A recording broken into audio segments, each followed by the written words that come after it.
A paz do Senhor, meu irmão, a paz do Senhor, minha irmã, Bispo Eliane trazendo para você a 13ª aula do estudo examinando a teologia sistemática nas 10 principais doutrinas bíblicas.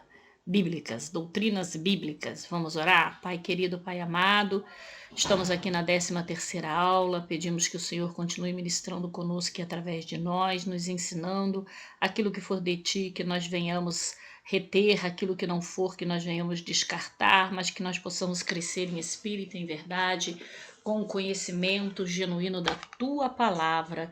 É o que nós te pedimos e te agradecemos em nome de Jesus. Amém. Queridos e queridas, peço perdão pelo atraso das aulas, né? Quem estuda aqui, a grande maioria que não soube vai saber agora. Eu perdi, né, um presbítero na minha igreja, o pai da minha filha veio a óbito depois de 9 dias entubado com Covid-19. Então, isso, né, requereu de nós um afastamento, um período de oração, de nos voltarmos mais a este propósito. Estou voltando às aulas aqui, mas estou também ainda, né, bem conturbada com muitas situações pessoais e também com a nossa querida pastora Ana de Jesus Valentim, do nosso ministério de Piracicaba, também foi entubada hoje com Covid-19. Então, nós estamos dando continuidade ao trabalho porque não podemos parar. Porque sabemos que a tentativa do inimigo é nos fazer parar. Mas a gente dá uma freada, mas não para não, viu? A gente balança, mas não cai. Então essa aula eu creio que está edificando muita gente, porque dentro dessa aula eu tive Covid, né? O pai da minha filha teve, né? Passou, né? Para glória, foi combater o bom combate. Agora a pastora Ana de Piracicaba e a gente passando também por um processo de, né, transição diante desse recolhimento do presbítero. E eu creio que, né, se eu parar, eu vou estar dando vitória para o inimigo. E um soldado não para, não abandona o seu exército, não abandona a guerra. Nós vamos guerrear até o fim, até combatermos também o bom combate, né? Então vamos à aula?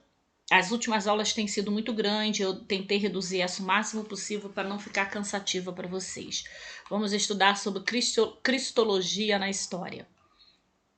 Concílio, é a parte desse estudo, né, fala da cristologia na história. Concílio de Calcedônia, embora o concílio de Nicéia tenha proclamado que Jesus era plenamente Deus, a igreja ainda precisa compreender sua natureza humana.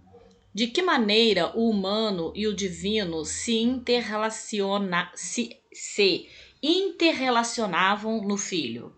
A resposta viria no meio de um dos mais exaltados jogos de poder da igreja. Conforme a igreja crescia, as principais cidades do império recebiam influências teológicas e, por causa disso, seus arcebispos foram chamados patriarcas.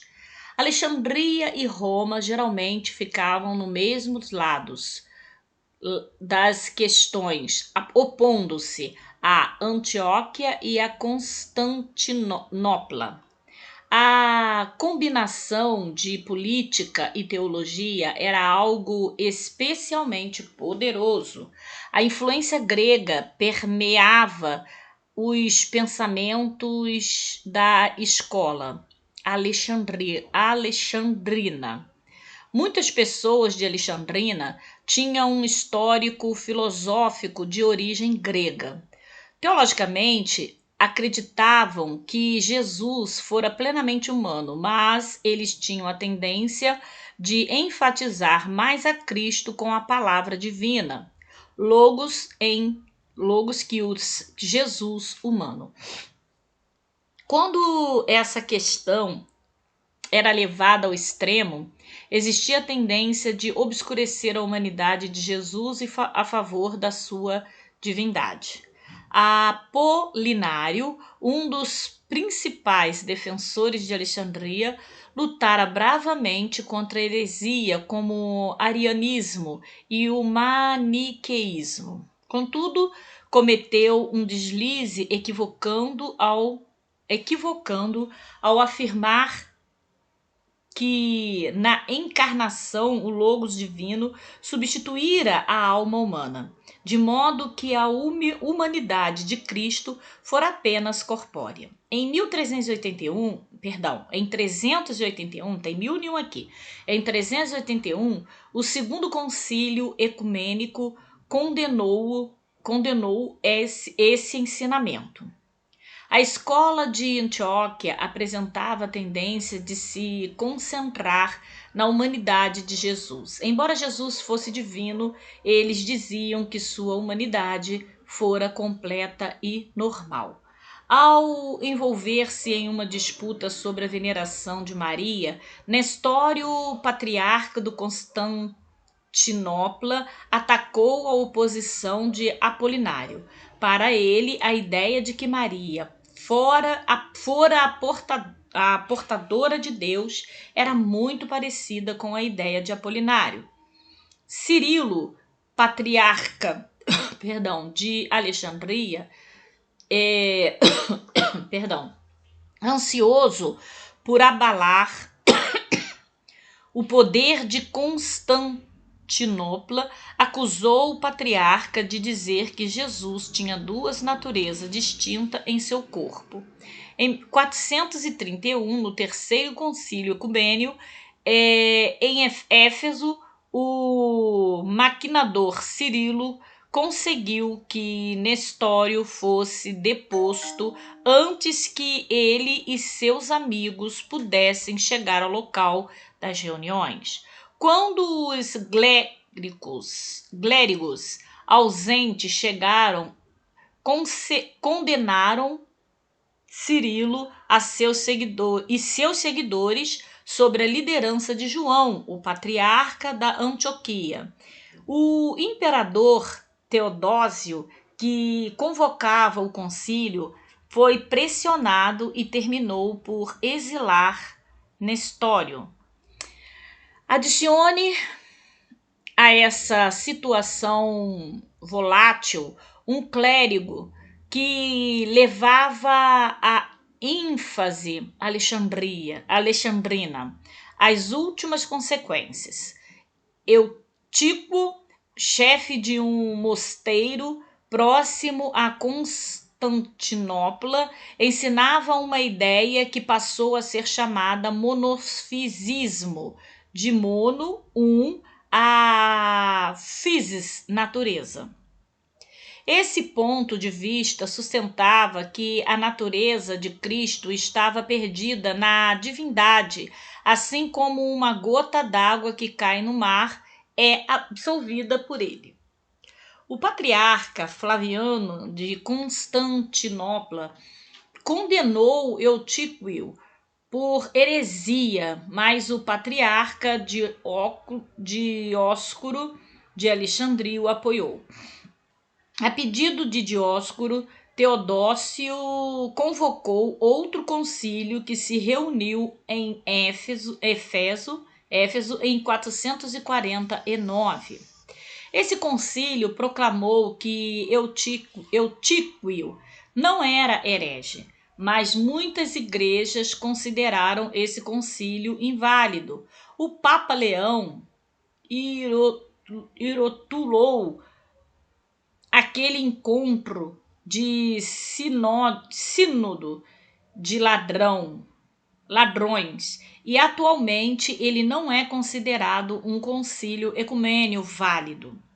Leão pediu ao imperador que convocasse outro concílio de modo que a igreja, como um todo, fosse representada.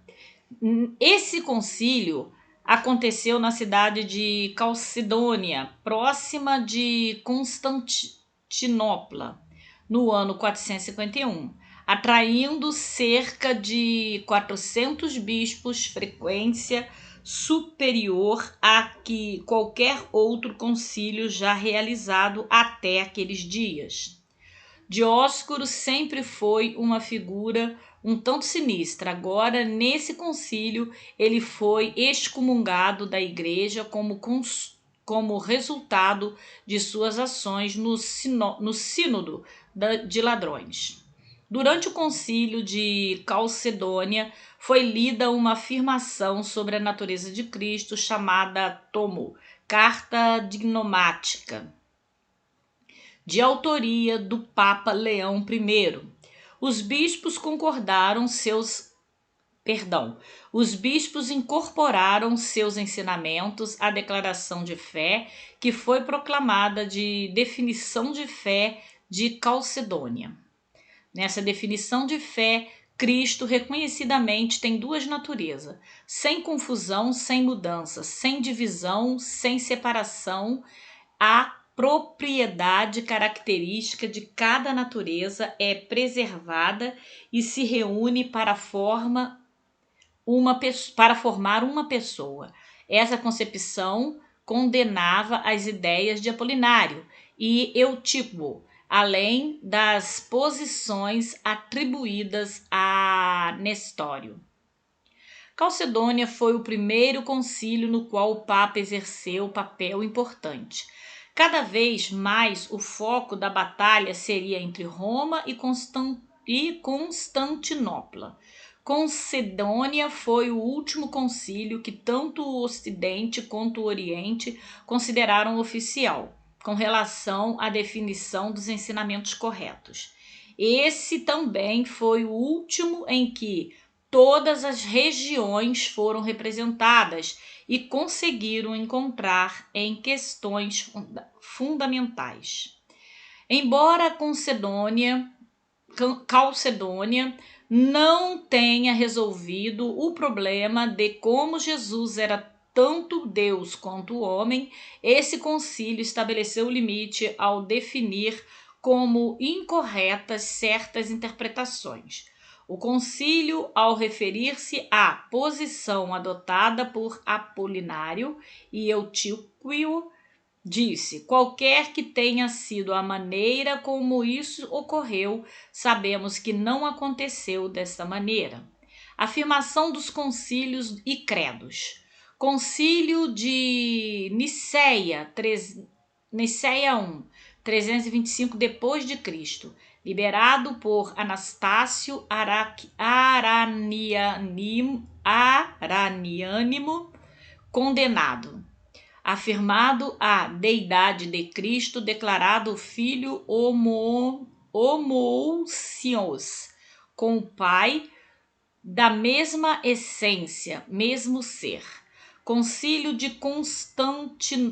Constantinopla, 381 d.C., reafirma o de Nicéia e a mais pneumatologia, apolinarianismo condenado, concluindo a controvérsia ariana. Concílio de Éfeso, 431 d.C., nestorianismo condenado, afirmando a união hipostática.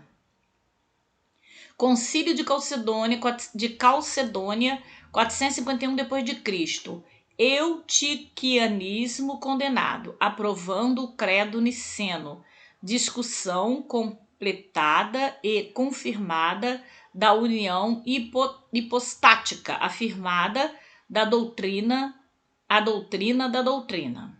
O credo atanasiano, final do V século, direcionando contra o modalismo e o arianismo, afirmando a procedência filioque do Espírito a partir do Filho. Concílio de Constantinopla, 553 d.C., monofisismo forçosamente suprimido. Concílio de Constantinopla, 680-681.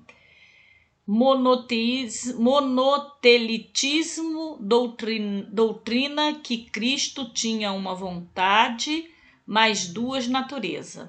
Condenado, afirmando que Cristo tinha tanto uma vontade humana como uma vontade divina. Próxima aula, os ofícios de Cristo de Cristo. Até lá, que Deus te fortaleça, que Deus te renove. Boa aula!